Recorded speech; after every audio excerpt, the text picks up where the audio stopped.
So for my project tracker part two, um, out of the 3 steps of initiating a project, I found the most helpful steps and the ones I did most thoroughly and that contributed to the completion of the project the most were first identifying key stakeholder priorities and creating and planning a risk management strategy.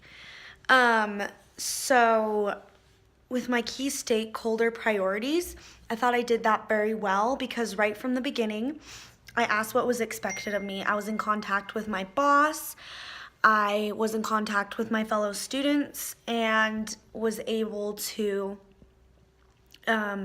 know their expectations, and I identified the woman that I'd be sending my article to, and that went really well. I got really good feedback. I was able to contact her early on so she had enough time to edit my paper, and I felt like I was very clear and concise with what was expected of me, and I communicated that to my boss. And another one was the plan of risk management. So I had a really good plan for that, just making sure that all my editors were there and making sure that whoever I sent my article to would have good feedback.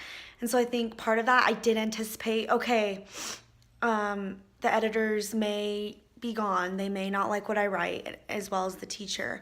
And with the editors, there were a lot of edits.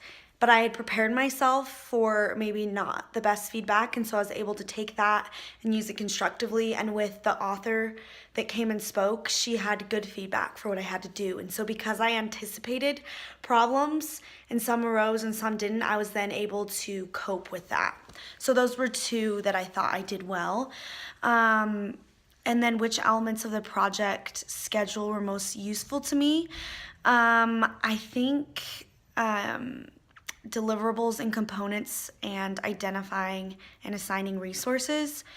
So this was a good assignment for deliverables and components because I knew I had to get an article out. I knew I had an end goal and something I was producing. And so with me, like what I did come out with, I really liked. I really liked what I wrote. I feel like it's contributed. People have read it. I've gotten good feedback. So that was like a good deliverable that I felt like I did well. And assigning resources, I felt like I did well too. Because I had to be very organized in my process. I had to interact with my coworkers. I had a specific sequence of what I needed to do. I needed to transcribe, I needed to edit, I needed to write, I needed to research, and I needed other people to help me do that. So I felt like assigning resources and coming out with a deliverable were 2 things that I did well with this project.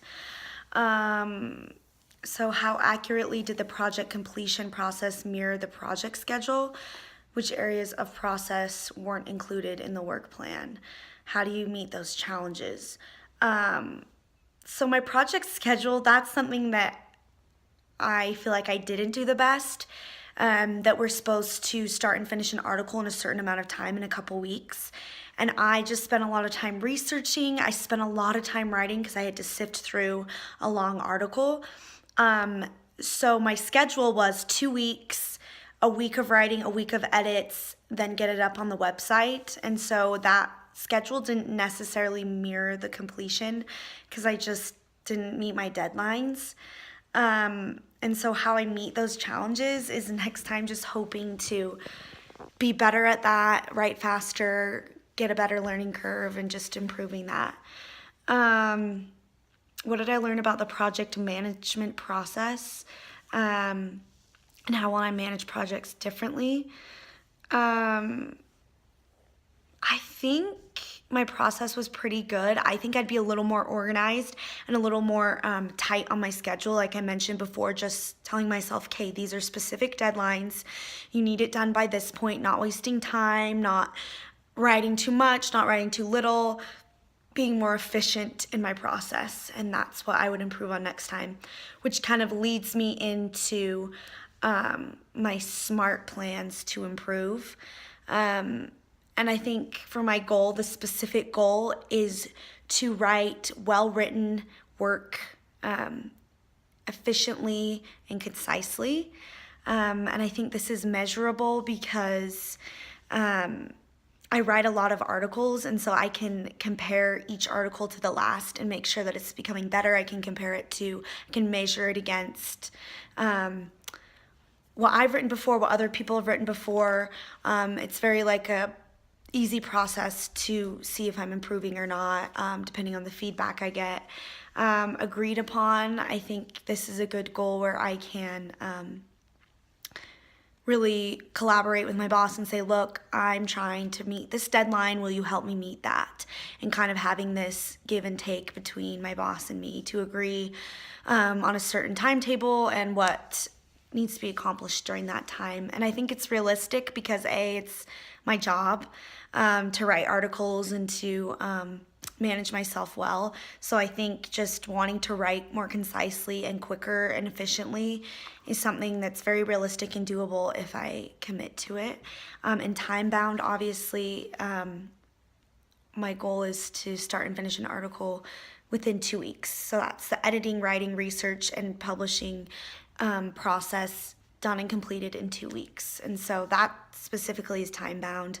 And then my wider internship and job is time bound because I'll be done in April. So it's a matter of writing efficiently week by week, and then maximizing my time left in this internship, which is just about 2 months. So obviously the SMART plan is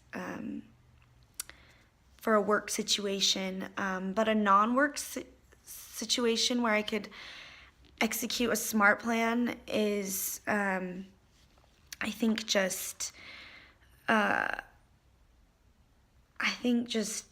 when I'm writing creatively or just doing stuff for fun, like I think it's really important that I communicate well and write efficiently, even if it's not for work, if it's creative, if someone asks me to hold myself to a high standard and be respectful of people's time and deadlines.